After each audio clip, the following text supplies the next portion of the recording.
ಆಗಿರ್ತಕ್ಕಂಥದ್ದು. ಜಡ್ಜ್ ಎದುರಲ್ಲಿ ಕಣ್ಣೀರು ಹಾಕಿದ್ದಾರೆ ದರ್ಶನ್. ಓಕೆ, ಜಡ್ಜ್ ಎದುರಲ್ಲಿ ಕಣ್ಣೀರು ಹಾಕಿದ್ದಾರೆ ಅಂದರೆ ಯಾಕೆ ಅಂದರೆ ನಾನು ಏನೂ ತಪ್ಪು ಮಾಡದೆ ಈ ಸ್ಥಿತಿ ಬಂತು ಅಂತನಾ ಅಥವಾ ಪಶ್ಚಾತ್ತಾಪದ ಕಣ್ಣೀರ ಗೊತ್ತಿಲ್ಲ. ಬಟ್ ಜಡ್ಜ್ ಎದುರಲ್ಲಿ ಇನ್ನು ವಿಚಾರಣೆ ವೇಳೆ ಪವಿತ್ರ ಗೌಡ ಕೂಡ ಕಣ್ಣೀರು ಹಾಕಿದಾರಂತೆ. ಇಬ್ಬರೂ ಕೂಡ ಕಣ್ಣೀರು ಹಾಕಿದ್ದಾರೆ. ಬಟ್ ಯಾಕೆ ಕಣ್ಣೀರು ಅಂತಕ್ಕಂಥದ್ದು ಬಹಳ ಮುಖ್ಯವಾದದ್ದು. ವಿಚಾರಣೆಯ ಸಂದರ್ಭದಲ್ಲಿ ಜಡ್ಜ್ ಮುಂದೆ ನಟ ದರ್ಶನ್ ಮತ್ತು ಪವಿತ್ರ ಗೌಡ ಇಬ್ಬರೂ ಕೂಡ ಕಣ್ಣೀರು ಹಾಕಿದ್ದಾರೆ. ಸೊ ಏನು ಅವ್ರನ್ನೇನಾದರೂ ಪ್ರಶ್ನೆ ಮಾಡ್ತಾರ, ಯಾಕೆ ಅಂತಂದ್ಬಿಟ್ಟು ಏನಾದ್ರು ಕೇಳ್ತಾರ? A1 A2 ಇಬ್ಬರೂ ಕೋರ್ಟ್ ಹಾಲ್ನಲ್ಲಿ ಕಣ್ಣೀರು ಹಾಕಿದ್ದಾರೆ. ಈ ಕೊಲೆ ಪ್ರಕರಣದಲ್ಲಿ A1 ಪವಿತ್ರ ಗೌಡ, A2 ದರ್ಶನ್ ಇಬ್ಬರೂ ಕಣ್ಣೀರಿಟ್ಟಿದ್ದಾರೆ ಅಂತಕ್ಕಂಥ ಮಾಹಿತಿ ಬರ್ತಾ ಇದೆ. ಇನ್ನೇನು ಕೆಲವೇ ಕ್ಷಣದಲ್ಲಿ ಇವರ ಭವಿಷ್ಯ ಏನು ಅಂತಕ್ಕಂಥದ್ದು ಗೊತ್ತಾಗುತ್ತೆ. Either police custody or judicial custody, ಈ ಎರಡರಲ್ಲಿ ಯಾವ ಆದೇಶವನ್ನು ಕೊಡ್ತಾರೆ ಮಾನ್ಯ ನ್ಯಾಯಾಧೀಶರು ಅಂತಕ್ಕಂಥದ್ದನ್ನು ನೋಡಬೇಕು. ಇವತ್ತು ದರ್ಶನ್ ಅಂಡ್ ಟೀಮನ್ನು ನೇರವಾಗಿ ಕೋರ್ಟ್ಗೆ ಹಾಜರುಪಡಿಸಿದ್ದಾರೆ. ಕೋರ್ಟ್ ಕಲಾಪ ಮುಗಿದ ಬಳಿಕವೂ ಕೂಡ ಕೋರ್ಟ್ಗೆ ಮನವಿ ಮಾಡಿಕೊಂಡು ಅದಾದ ನಂತರ ಅವರು ಕೋರ್ಟ್ಗೆ ಹಾಜರುಪಡಿಸಿದ್ದಾರೆ ಇಬ್ಬರನ್ನೂ ಕೂಡ. ಸೊ ಈ ಸಂದರ್ಭದಲ್ಲಿ ಕೋರ್ಟ್ನಲ್ಲಿ ವಾದ ಪ್ರತಿವಾದ ನಡೀತಾ ಇದೆ. ಪೊಲೀಸ್ ಕಸ್ಟಡಿಗೆ ಬೇಡ ಅಂತ ದರ್ಶನ್ ಪರ ವಕೀಲರು, ಪೊಲೀಸ್ ಕಸ್ಟಡಿಗೆ ಕೊಡಬೇಕು ಅಂತ ಪಬ್ಲಿಕ್ ಪ್ರಾಸಿಕ್ಯೂಟರ್ ಇಬ್ಬರು ವಾದ ಮಂಡಿಸ್ತಾ ಇದ್ದಾರೆ. ಅವರದ್ದೇ ಆದ ಕಾರಣಗಳನ್ನು ಹೇಳ್ತಾ ಇದ್ದಾರೆ. ಇಲ್ಲ ತುಂಬ ಕೆಲಸಗಳಿದೆ, ವಿಚಾರಣೆ ಆಗಬೇಕು, ಹಾಗಾಗಿ ಕೊಡಿ ಅಂತ. ಇಲ್ಲ, ದರ್ಶನ್ ಮೇಲೆ ಯಾವ ನೇರ ಆರೋಪಗಳು ಇಲ್ಲ, ಜೊತೆಗೆ ದರ್ಶನ್ ಮೇಲೆ ನೇರ ಆರೋಪ ಇಲ್ಲ, ಅವರೆಲ್ಲೂ ತಲೆ ತಪ್ಪಿಸ್ಕೊಂಡು ಹೋಗಿಲ್ಲ, ಅವರು ತನಿಖೆಗೆ ಸಹಕರಿಸಿದ್ದಾರೆ, ಡೆಡ್ ಬಾಡಿ ಕೂಡ ಸಿಕ್ಕಿದೆ, ಹಾಗಾಗಿ ಬೇಡ ಅಂತ ದರ್ಶನ್ ಪರ ವಕೀಲರು. ಇನ್ನೇನು ಕೆಲವೇ ಕ್ಷಣದಲ್ಲಿ ಆದೇಶ ಬರುತ್ತೆ, ಕೆಲವು ಕ್ಷಣದಲ್ಲಿ ಆದೇಶ ಏನಾಗುತ್ತೆ. ಜುಡಿಷಿಯಲ್ ಕಸ್ಟಡಿನ, ಪೊಲೀಸ್ ಕಸ್ಟಡಿನ, ಬಹುತೇಕ ಪೊಲೀಸ್ ಕಸ್ಟಡಿ ಅಂತ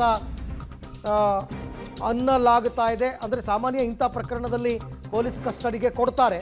ಇದು 302 ಕೇಸ್, ಇದು ಮರ್ಡರ್ ಕೇಸು, ಹಾಗಾಗಿ ಕೊಡ್ತಾರೆ. ನೋಡೋಣ ಏನಾಗುತ್ತೆ ಅಂತಂದ್ಬಿಟ್ಟು.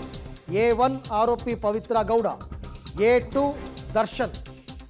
ಈ ಬಗ್ಗೆ ಮತ್ತಷ್ಟು ಮಾಹಿತಿ ನನ್ನ ಕೊಲೀಗ ಮುರಳೀಧರ್ ಅವರಿಂದ ಪಡೆಯೋಣ. ಎಸ್ ಮುರಳಿ, ಈಗ ಏನು ನಡೀತಾ ಇದೆ ರೈಟ್ ನಾವು ಕೋರ್ಟ್ನಲ್ಲಿ? ಅದೇನೇನಂದ್ರೆ ನ್ಯಾಯಾಧೀಶರ ಒಂದೇ ಹಾಜರುಪಡಿಸಿದರೆ, ಜೊತೆಗೆ ಪೊಲೀಸ್ ಕಸ್ಟಡಿಗೆ ಬೇಕು ಅಂತ ಹೇಳಿ ಪಬ್ಲಿಕ್ ಪ್ರಾಸಿಕ್ಯೂಟರ್ ಕೇಳ್ತಾ ಇರೋಂಥದ್ದು.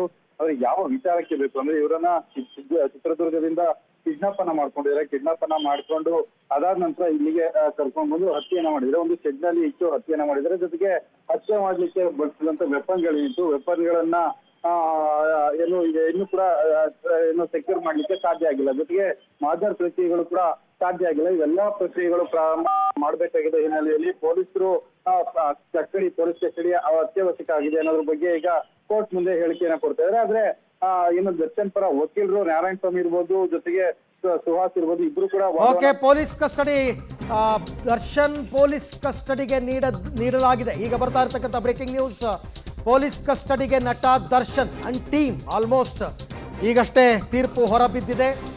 ನಟ ದರ್ಶನ್ ಪೊಲೀಸ್ ಕಸ್ಟಡಿಗೆ ಎಷ್ಟು ದಿನ ಅಂತಕ್ಕಂಥದ್ದು ಗೊತ್ತಾಗಬೇಕು ಇವಾಗ. ಮತ್ತೆ ಎಲ್ಲರನ್ನೂ ಕೂಡ ಪೊಲೀಸ್ ಕಸ್ಟಡಿಗೆ ಕೊಟ್ಟಿರ್ತಾರೆ ಸಾಮಾನ್ಯವಾಗಿ, ಯಾಕೆಂದರೆ A2 ಅನ್ನೇ ಕಸ್ಟಡಿ ಕೊಟ್ಟಿದ್ದಾರೆ ಅಂದಮೇಲೆ ಎಲ್ಲರನ್ನೂ ಕೂಡ ಕೊಟ್ಟಿರ್ತಾರೆ.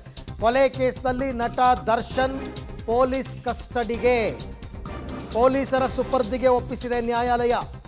ಯಾಕೆಂದರೆ ಇನ್ನೂ ಕೂಡ ವಿಚಾರಣೆ ಬಾಕಿ ಇದೆ, ಸ್ಥಳ ಮಹಜರ್ಗಳಾಗಬೇಕಾಗಿದೆ, ವೆಪನ್ಗಳನ್ನು ಇದಕ್ಕೆ ಬಳಸಿದ್ದು ವಶಪಡಿಸ್ಕೋಬೇಕಾಗಿದೆ. ಇದೆಲ್ಲ ಇರೋದ್ರಿಂದ ಪೊಲೀಸ್ ಕಸ್ಟಡಿಗೆ ನೀಡಿ ನ್ಯಾಯಾಲಯ ಈಗ ಆದೇಶವನ್ನು ಕೊಟ್ಟಿದೆ.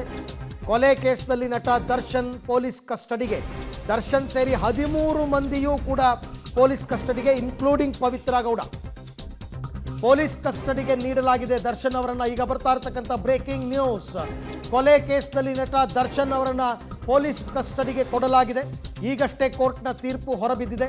ದರ್ಶನ್ ಸೇರಿದಂತೆ 13 ಜನ ಆರೋಪಿಗಳು, 13 ಜನ ಆರೋಪಿಗಳಿಗೂ ಕೂಡ ಪೊಲೀಸ್ ಕಸ್ಟಡಿಗೆ ವಿಧಿಸಿದ್ದಾರೆ ನ್ಯಾಯಾಧೀಶರಾದಂತಹ ವಿಶ್ವನಾಥ ಗೌಡರ್. ಅಲ್ಲಿಗೆ ಪಬ್ಲಿಕ್ ಪ್ರಾಸಿಕ್ಯೂಟರ್ ಕೇಳಿಕೊಂಡಂತಹ, ಮನವಿ ಮಾಡಿಕೊಂಡಂತಹ ಮತ್ತು ವಾದ ಮಾಡಿದಂತಹ ಕೆಲವೊಂದು ಅಂಶಗಳು ಸರಿಯಾದಂತೆ ಕಂಡು ಬಂದಿದೆ. ಹಾಗಾಗಿ ನ್ಯಾಯಾಧೀಶರು ಪಬ್ಲಿಕ್ ಪ್ರಾಸಿಕ್ಯೂಟರ್ ಮನವಿಗೆ ಪುರಸ್ಕರಿಸಿದ್ದಾರೆ. ಅದರ ಪ್ರಕಾರ ಈಗ ಅವ್ರನ್ನ ಪೊಲೀಸ್ ಕಸ್ಟಡಿಗೆ ನೀಡಲಾಗಿದೆ. ಎಲ್ಲ 13 ಜನರನ್ನು ಕೂಡ ಪೊಲೀಸ್ ಕಸ್ಟಡಿಗೆ ಕೊಟ್ಟಿದ್ದಾರೆ. ಎಷ್ಟು ದಿನಗಳ ಕಾಲ ಅಂತ ಮಾತ್ರ ಈಗ ಬರಬೇಕಾಗಿರ್ತಕ್ಕಂಥದ್ದು. ಒಟ್ಟು 13 ಮಂದಿಯನ್ನು ಪೊಲೀಸ್ ಕಸ್ಟಡಿಗೆ ಕೊಡಲಾಗಿದೆ, ಪೊಲೀಸರ ಸುಪರ್ದಿಗೆ ಕೊಡಲಾಗಿದೆ. ನ್ಯಾಯಾಧೀಶರಾದಂತಹ ವಿಶ್ವನಾಥ್ ಗೌಡರ್ ಅವರು ಆದೇಶವನ್ನು ಹೊರಡಿಸಿದ್ದಾರೆ. ಎಲ್ಲ 13 ಮಂದಿಯನ್ನು ಪೊಲೀಸ್ ಕಸ್ಟಡಿಗೆ ಕೊಟ್ಟಿದ್ದಾರೆ. ಫಸ್ಟ್ ಟೈಮ್ ಅಂದರೆ 24 ಅವರ್ಸ್ ಒಳಗಡೆ ಅಪಿಯರ್ ಆದಾಗ ಸಾಮಾನ್ಯವಾಗಿ ಯಾವಾಗಲೂ ಕೂಡ ಪೊಲೀಸ್ ಕಸ್ಟಡಿಗೆ ಕೊಡೋದು. ಯಾಕೆಂದರೆ ಇನ್ನೂ ವಿಚಾರಣೆ ಕಂಪ್ಲೀಟೇ ಆಗಿರಲ್ವಲ್ಲ. ಬೇಕಾದ್ರೆ ನೆಕ್ಸ್ಟ್ ಟೈಮ್ ಬೇಕಾದರೆ ಇವರು ಜುಡಿಷಿಯಲ್ ಕಸ್ಟಡಿ ಕೊಟ್ಕೋಬೋದು ಎಲ್ಲ ಮುಗಿದ ಮೇಲೆ. ಅಂದರೆ ಈಗ ಒಂದು 4 ದಿನನೋ 5 ದಿನನೋ 8 ದಿನನೋ ಕೊಟ್ಟಿರ್ತಾರಲ್ಲ, ಅದು ಮುಗಿದ ನಂತರ ಅವಧಿ ಮತ್ತೆ ಕೋರ್ಟ್ ಮುಂದೆ ಪ್ರೊಡ್ಯೂಸ್ ಮಾಡಬೇಕು ಎಲ್ಲರನ್ನು. ಆಗಬೇಕಾದ್ರೆ ಜುಡಿಷಿಯಲ್ ಕಸ್ಟಡಿ ಕೊಡಬಹುದು. ಬಟ್ ಈಗ ಫಸ್ಟ್ ಟೈಮ್ ಕೋರ್ಟ್ ಮುಂದೆ ಹಾಜರುಪಡಿಸಿದ್ದಾರೆ ಆರೋಪಿಗಳನ್ನು. 13 ಮಂದಿಯನ್ನು ಪೊಲೀಸ್ ಕಸ್ಟಡಿಗೆ ಕೊಡಲಾಗಿದೆ. ನ್ಯಾಯಾಧೀಶರಾದಂತಹ ವಿಶ್ವನಾಥ ಗೌಡರ್ ಆದೇಶವನ್ನು ಕೊಟ್ಟಿದ್ದಾರೆ. ರೇಣುಕಾಸ್ವಾಮಿಯ ಕೊಲೆ ಪ್ರಕರಣಕ್ಕೆ ಸಂಬಂಧಪಟ್ಟಂತೆ ನಟ ದರ್ಶನ್ ಸೇರಿದಂತೆ 13 ಮಂದಿ ಆರೋಪಿಗಳು ನ್ಯಾಯಾಧೀಶರ ಎದುರು ಕಣ್ಣೀರಿಟ್ಟಿದ್ದಾರೆ ದರ್ಶನ್ ಅಂತಕ್ಕಂಥ ಮಾಹಿತಿ ಬರ್ತಾ ಇದೆ. ಪೊಲೀಸ್ ಕಸ್ಟಡಿಗೆ ಎನ್ನುತ್ತಿದ್ದಂತೆ ದರ್ಶನ್ ಕಣ್ಣೀರಿಟ್ಟಿದ್ದಾರೆ.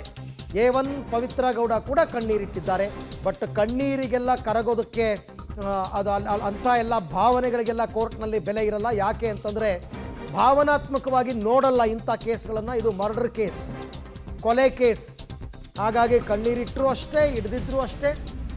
ಕೋರ್ಟ್ ಕಾನೂನು ಪ್ರಕಾರ ಏನು ಮಾಡಬೇಕು, ಏನು ಡಿಸಿಷನ್ ತಗೋಬೇಕು ಅದನ್ನು ತಗೊಂಡಿದೆ.